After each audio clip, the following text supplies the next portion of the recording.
नमस्कार, मैं श्रीमती जयश्री जोशी ज्योतिष अनुसंधान कार्यालय से आपका एक बार स्वागत करती हूँ फिर से। और तो आज चलिए अपन देखते हैं पंचांग का मेन पृष्ठ जो शुरू में ऊपर छपा हुआ, सबसे पहले आप उसको देखिए। उसमें आप देखते हैं सबसे पहले है ओम श्री सूर्याय नमः। सूर्य देव जो है वो प्रकाश के द्योतक हैं और उनसे हमें ऊष्मा और ऊर्जा मिलती है। और दूसरे नंबर पे है श्री सरस्वती नमः। तो और बचपन से स्कूल में सरस्वती माँ की वंदना करते आए हैं और माँ ही बुद्धि की दात्री है। तीसरे नंबर पे है श्री गणेशाय नमः। गणेश जी के बिना कोई भी कार्य नहीं होता, आदि देव गणेश जी हैं, तो इनके कार्य से, और गणेश जी सबसे बड़े ज्योतिषी भी हैं। और चौथे नंबर पे है श्री विष्णवे नमः, जो भगवान विष्णु भगवान है, सृष्टि का पालन करते हैं, ये उनका है। ये विष्णु भगवान कृष्ण रूप में जब आए थे तो इन्होंने अर्जुन को कहा था कि अर्जुन, मैं सब प्राणियों को जानता हूँ, जिनके जन्म का जन्म भी नहीं हुआ, लेकिन तुम नहीं जानते। इसका मतलब ये है कि कृष्ण भगवान सबसे बड़े ज्योतिषी हैं। और शंकराय नमः। शंकर भगवान जो आप कथाओं में, टेलीविजन में सब संतों के मुख से सुनते हैं कि ज्योतिषी बन के भगवान के दर्शन के लिए गए थे, तो शंकर भगवान भी ज्योतिषी हैं। तो अपने सब ज्योतिषियों को, गुरुओं को प्रणाम करते हुए अपन विषय में प्रवेश करते हैं। तो आइए समझने की चेष्टा करेंगे। और मेरी आपसे एक विनती है कि आप अपने घर में पंचांग जरूर रखिएगा ताकि आपको देखने में सुविधा हो मेरे साथ साथ। अब इसमें 8 वर्ग दिए हुए हैं, आप देखिए। इसमें लिखा हुआ है गरुड़ और सर्पवैर, पहला कॉलम। दूसरा लिखा हुआ है विडाल मूषक वैर। तीसरा है सिंह और मृगवैर। चौथा है स्वान और मेष वैर। पांचवा है सर्प और गरुड़ वैर। और छठा है मूषक विडाल वैर। और सातवां है मृग और सिंह वैर। और आठवां है मेष और स्वान वैर वर्ग। तो इनका मतलब क्या है, ये पंचांग के ऊपर क्यों छपे रहते हैं, आप इसको समझने की चेष्टा करिए। बहुत इजी तरीके से आपको समझाऊंगी। जैसे अपन मान लो बस में यात्रा कर रहे हैं या ट्रेन में यात्रा कर रहे हैं, तो अपने साथ कई लोगों का संपर्क होता है और अपन उनसे बातचीत भी करते हैं। तो कई लोग तो ये होता है कि अपन को देखने में अच्छे नहीं लगते, पहली नजर में अपन उनसे भाई मेलजोल नहीं रखना है। दूसरा ये होता है कि चलो नमस्ते, हेलो, हाय, ऐसे अपन कर लेते हैं। तीसरा ये होता है कि कई अपने बहुत घनिष्ठ हो जाते हैं, 2 घंटे का सफर हो, 3 घंटे का सफर हो, कई बार तो ऐसा अपना मन होता है कि अपन किसी से बात ही नहीं करें। और कई बार ये होता है कि इतने घनिष्ठ रिश्ते बन जाते हैं कि फिर उनका जिंदगी भर अपन निभाव करते हैं। तो इसका मतलब क्या है कि ये एक स्वाभाविक पूर्व जन्म का स्नेह और वैर होता है। जैसे आप ये तो समझते हैं, घर में सब औरतें समझती है कि बिल्ली और चूहे का वैर है। चूहा बिल्ली को देखते ही छिप जाता है, क्यों? क्योंकि वो उसका काल है। ये एक सहज वैर है। जातिगत जो वैर होता है वो एक सहज वैर है। जैसे गरुड़ जी सर्पों को खा जाते हैं, और बिल्ली और चूहे का वैर है। इसी तरह से सिंह वन में रहता है और मृग भी रहता है, दोनों ही रहते हैं, लेकिन दोनों का आपस में एक सहज वैर है। कोई नई दुश्मनी अभी थोड़ी है, ये इनके साथ आदिकाल से, पूर्व जन्म से चली आ रही है। इसी तरह से स्वान और मेष का, भेड़िए को देखते ही कुत्ता उसको खाने को दौड़ता है। तो ये चीज अपन क्यों नहीं समझते हैं, इनको समझने की चेष्टा इसलिए नहीं करते हैं क्योंकि ये स्वाभाविक आदिकाल से चली हुई चीजें आ रही है। इन 8 वर्गों में अपन को क्या देखना है, अपने जीवन में ये कहाँ कहाँ उपयोगी है, ये आप ध्यान से समझने की चेष्टा करिएगा। इन वर्गों का क्या फल है, ये क्यों अपने जीवन में काम आते हैं, ये देखिए कि जैसे एक नाम के व्यक्ति हैं, उनमें ये पति पत्नी के लिए भी देखे जाते हैं और आपस में व्यवहार के लिए भी देखे जाते हैं। तो 1 से 5वां वर्ग जो होता है वह शत्रु वर्ग होता है। जैसे पहले वर्ग का 5वां शत्रु है, और 1 से 4था वर्ग होता है वो मित्र होता है, और 1 से 3रा वर्ग होता है वो उदासीन होता है। यानी वो ना मित्र है ना शत्रु है, वो समय जिसके साथ जैसा रहेगा वैसा ही हो जाएगा। मित्र के साथ है तो मित्र हो जाता है, और शत्रु के साथ होता है तो शत्रु हो जाता है। जैसे एक ही वर्ग के 2 आदमी है जिनका नाम एक ही राशि से शुरू होता है, तो उनकी एक सहज मित्रता आपस में बनी रहती है। और ऐसा ही पति पत्नी में होता है। स्त्री पुरुष का यदि एक वर्ग होता है तो उनमें बहुत प्रेम होता है, और मित्र वर्ग होता है तो प्रीति रहती है, और उदासीन हो तो मनमुटाव और तनाव होता रहता है। तो अपन कई बार ये सोचते हैं कि कई औरतें पहले नहीं सुनते थे क्या अपन बचपन में कि इसका तो स्वभाव ही ऐसा है और इसकी तो इसके साथ बहुत बनती है। तो वो वर्ग का कहीं ना कहीं मेल खाता है, तब ये चीजें आपस में स्वभाव बनते हैं, बिगड़ते हैं रिश्ते, इस तरह का होता है। और दूसरी इसकी वर्ग की बहुत बड़ी एक विशेषता है कि आप कोई बिजनेस कर रहे हैं, आप किसी क्षेत्र में बाहर रहने को जा रहे हैं, आप कहीं सर्विस पे जा रहे हैं, तो उस शहर का, उस गांव का आपके साथ लाभ हानि का जो रिश्ता है वो इन वर्ग से देखा जाता है। तो इसमें ये प्योरली साइंस है, ज्योतिष साइंस है, इसका तो कोई मतभेद होना है ही नहीं। ये आप प्योर मान लीजिए कि ज्योतिष प्योरली साइंस है, ये आध्यात्म विद्या का एक अंग है।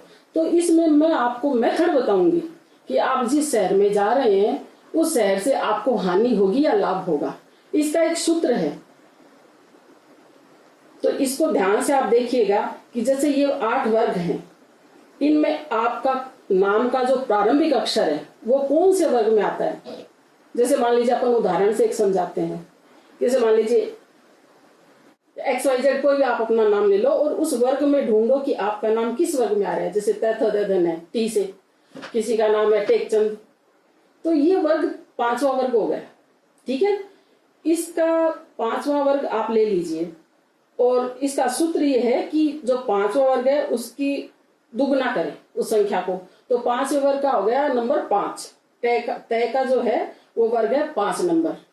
इसका सूत्र मैं आपको आगे बता दूंगी, पहले आप समझने की उदाहरण से चेष्टा कीजिए कि 5वां वर्ग है, इसको आप डबल कर लीजिए और इससे पर वर्ग जिस गांव में आप जा रहे हो, जैसे मान लीजिए आप जयपुर जा रहे हैं, तो जय किस वर्ग में आया, च छ ज झ, तीसरे वर्ग में आया ना। तो 30 आराम से ढूंढिए, आराम से देखिए, इसीलिए पंचांग घर में होना बहुत जरूरी है, ठीक है।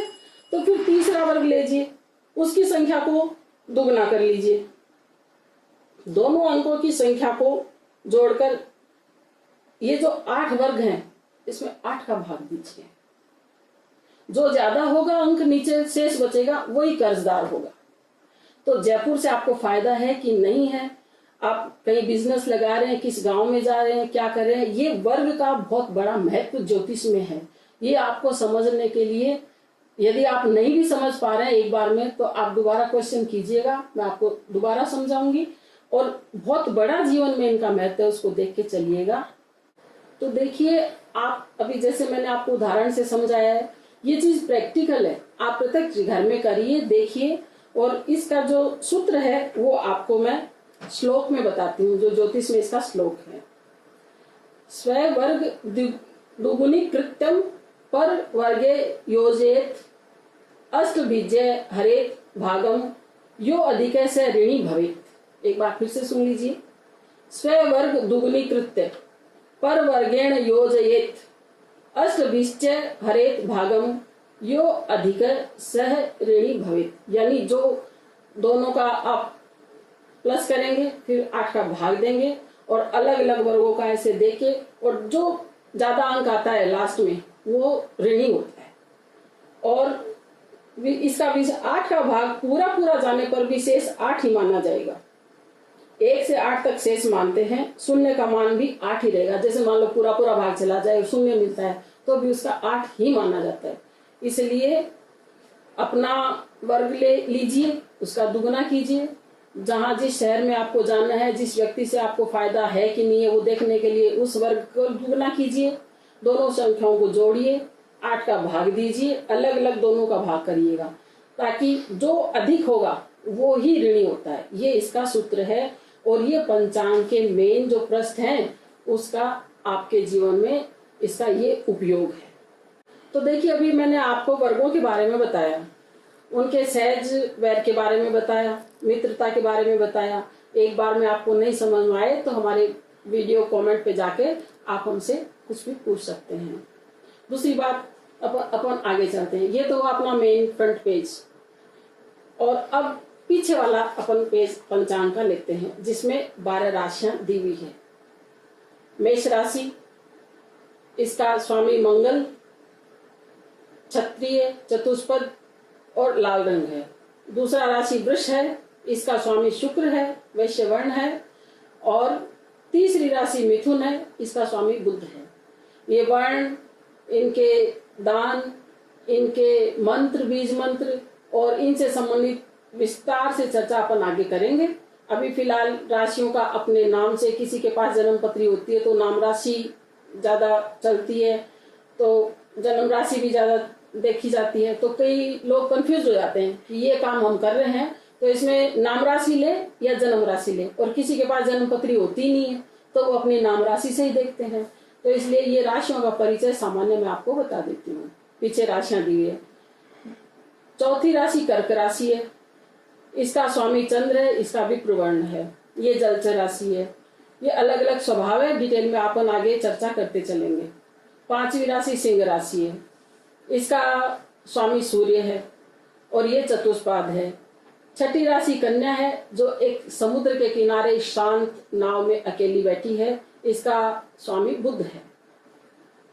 सातवीं राशि तुला है, जो एकदम तुला के समान जिस व्यक्ति के जीवन में बैलेंस बना रहता है और वो जीवन को अपनी गाड़ी बैलेंस के हिसाब से चलाता रहता है, ये तुला राशि है। इसका स्वामी शुक्र है और इसका कृष्ण रंग है। आठवीं राशि वृश्चिक है, वृश्चिक राशि और इसका स्वामी मंगल है और ये जलीय तत्व की राशि है। नौवीं राशि धनु राशि है, इसके स्वामी गुरु हैं और ये पीत रंग की है, यानी गुरु का रंग जो अपन सामान्य भाषा में भी आप सब जानते हैं, भाई गुरु का रंग पीला होता है। और 10वीं राशि मकर राशि है, ये भी जलीय राशि है, इसका वैश्य वर्ण है। और 11वीं राशि कुंभ राशि है, कुंभ घड़े के जैसे आकार की राशि है ये, और इसका स्वामी जो है शनि है। और अंतिम राशि जो है वो मीन राशि है, इसका स्वामी भी गुरु है। तो अलग अलग राशियों के अलग अलग स्वामी है। एक एक जो शुभ ग्रह है उनको 2 राशियां मिली हुई है, जैसे मंगल है, मंगल सेना नायक है। अपने शास्त्र में आगे जैसे चर्चा चलेगी वैसे आप समझते जाओगे, तो कईयों के मालिक 2 हैं।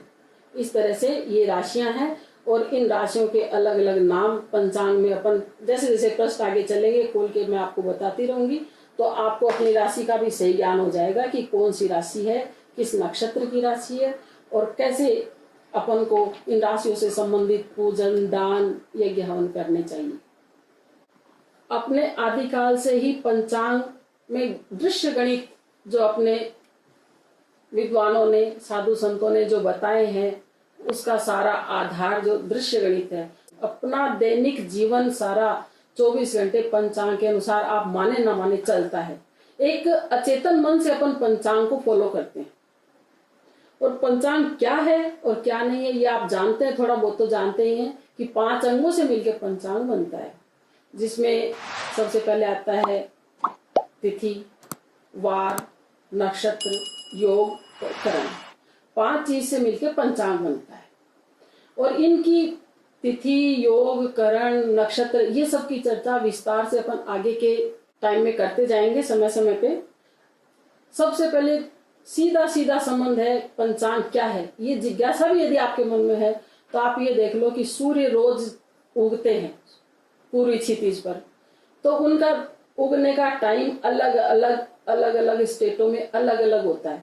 ऐसे ही चंद्रमा की गति आप देखो, चंद्रमा कभी तो पूर्व में बड़े दिखाई देते हैं तो पूर्णिमा होती है, इधर से प्रतिपदा का नया द्वितीय का चंद्रमा अपन देखते हैं तो इधर से घटता है, बढ़ता है। ये सारी चीजें पंचांग से ही हैं। और सूर्य चंद्रमा का घटना बढ़ना, दिन रात का होना नहीं होना, इन सब चीजों की जिज्ञासा से अपने पूर्वजों ने, विद्वानों ने, संतों ने काल गणित का निश्चय किया कि ये क्या चीज है और उस गणित के हिसाब से उन्होंने पंचांग का निर्माण किया। तो आइए अब हम पंचांग के नेक्स्ट पेज पे चलते हैं। जैसा मैंने आपको पहले भी बताया, ऊपर फ्रंट पेज दिखाया आपको, फिर खोलते ही पंचांग में आप कोई भी पंचांग यूज करें उसमें पंचांग का सारा परिचय दिया रहता है। इस साल में कितनी सोमवती अमावस्या आएंगी, कितनी एकादशी आएगी, कितने व्यतिपात आएंगे, ये सब। और इस जो पंचांग में संवत्सर हैं, अपने युग है, सतयुग कितना था, त्रेता कितना था, द्वापर कितना था और वर्तमान कलयुग कितना बीत चुका है, और कितने आगे अपन को भोगले हैं और कितने वर्षों का है, ये सब दिया रहता है।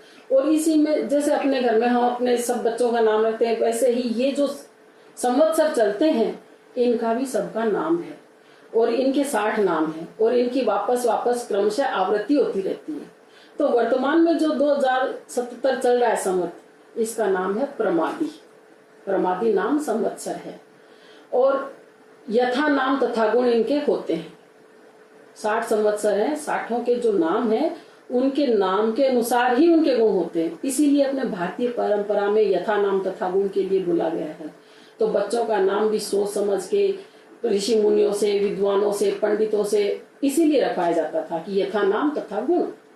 और इसी हिसाब से जैसे मान लीजिए प्रमादी नाम संवत्सर इसमें लिखा है, इसमें वर्षा कितनी है ये भी बताया जाएगा, इसमें पाप कितने होते हैं, पुण्य कितने हैं कलयुग में, ये सब लिखा हुआ है। सिर्फ आप धीरे धीरे अध्ययन करेंगे मेरे साथ साथ तो आपको कोई भी तरह की परेशानी नहीं होगी और आप स्वयं समझ जाएंगे। इतना सरल भाषा में लिखा हुआ रहता है।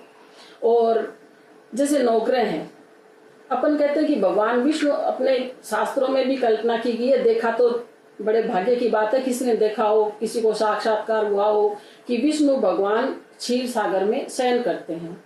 तो जो सृष्टि का पालन करता है, अपन घर में देखते हैं जो बड़ा बुजुर्ग है घर में पालन करता है, जो मेन आदमी है, वो क्या चैन से सो सकता है? क्या पत्नी आराम से बैठी रह सकती है? इसकी पीछे वजह क्या है? इसकी वजह यही है कि हर क्षेत्र के डिपार्टमेंट अलग अलग ग्रहों को अलग अलग वर्ष में दे दिए जाते हैं, वो अपने डिपार्टमेंट संभालते हैं। इसलिए कहते हैं कि भगवान विष्णु भगवान क्षीर सागर में अपना शयन कर रहे हैं। और ये ऊपर पंचांग का परिचय मैं समझती हूँ आप अपने आप पढ़ेंगे और ये समझ में आ जाएगा। इसमें कोई भी तरह की किंतु परंतु नहीं है, आराम से आप लोग समझ सकते हैं। दूसरा, इसमें साइड में कॉर्नर पे दिया हुआ है ग्रहण। इस साल में भारत में कितने ग्रहण होंगे, कौन कौन से या दिखाई देंगे, कौन से नहीं देंगे, इसका विस्तार से ये दिया हुआ है। तो अपने अभी आषाढ़ कृष्णा अमावस्या को होगा, चालू पंचांग में आप देख लीजिएगा और उसकी डिटेल आगे आगे बताते रहेंगे आपको। दूसरा, इसमें एक महत्वपूर्ण बात लिखी हुई रहती है। हर नव वर्ष के बाद में लोगों की ये जिज्ञासा रहती है, ये साल कैसा जाएगा, ये साल कैसा जाएगा, वर्षा कितनी होगी, क्या होगा, तेजी होगी, मंदी होगी, क्या होगा। तो इसमें आप देखिए माँ पार्वती, भैरव और भवानी संवाद है। इसमें भैरव जो है वो माँ से प्रश्न करते हैं, जगत जननी पार्वती माँ से, दुर्गा माँ से, जो भी आप कह लीजिए, पार्वती मैया, सती मैया, इनसे प्रश्न करते हैं कि ये साल कैसा रहेगा, क्योंकि इनमें गुरु शिष्य का संबंध है। तो ये जो चीज है इसमें भवानी उत्तर देती है उसमें। और इसमें जो जो वर्ष के राजा हैं, किन किन को क्या अधिकार मिले हुए हैं, ये माँ भवानी सब भैरव को समझाती है। और इसमें इसी के देख के, पढ़ के, समझ के इसको ही हम ज्योतिषी पंडित लोगों को बताते रहते हैं। इसमें अंत में क्या लिखा हुआ रहता है, आप हर पंचांग उठा के देख लीजिएगा। इसमें लिखा रहता है गुरु ध्यानतर फल कहा, संवत हर संवत का गुरु की कृपा से माँ भवानी फल कहती हैं। और गुरु की कृपा से इसका मतलब क्या हुआ कि गुरु के बिना ज्ञान नहीं मिलता है, चाहे वो भवानी पार्वती हो, चाहे वो शंकर भगवान हो, चाहे विष्णु भगवान हो, सबके इष्ट देव अपने गुरु होते हैं। गुरु के बिना कहीं भी ज्ञान नहीं होता है। तो माँ भवानी के गुरु नारद जी हैं। नारद जी सबसे बड़े ज्योतिषी हैं। आप बालकांड में, रामायण में सुनते होंगे कि नारद जी जब तप करके गए तो कि मैंने काम को जीत लिया, तो भगवान ने माया फेरी और वही विष्णु मोहिनी के हाथ देखने के लिए नारद जी को कहा गया। माँ पार्वती का हाथ भी नारद जी को दिखाया गया हिमाचल में। तो नारद जी भी सबसे बड़े ज्योतिषी हैं। तो ज्योतिष में अपना एक इष्ट, अपना एक गुरु, चाहे वो आप हनुमान जी को मानिए, हनुमान जी सबसे बड़े ज्योतिषी हैं, जिन्होंने भगवान को कह दिया था क्या बात है राक्षसों की, आप तो उनको मारिए, जीत के ले आइए। जीत तो उन्होंने हनुमान जी ने ही तय कर दी थी।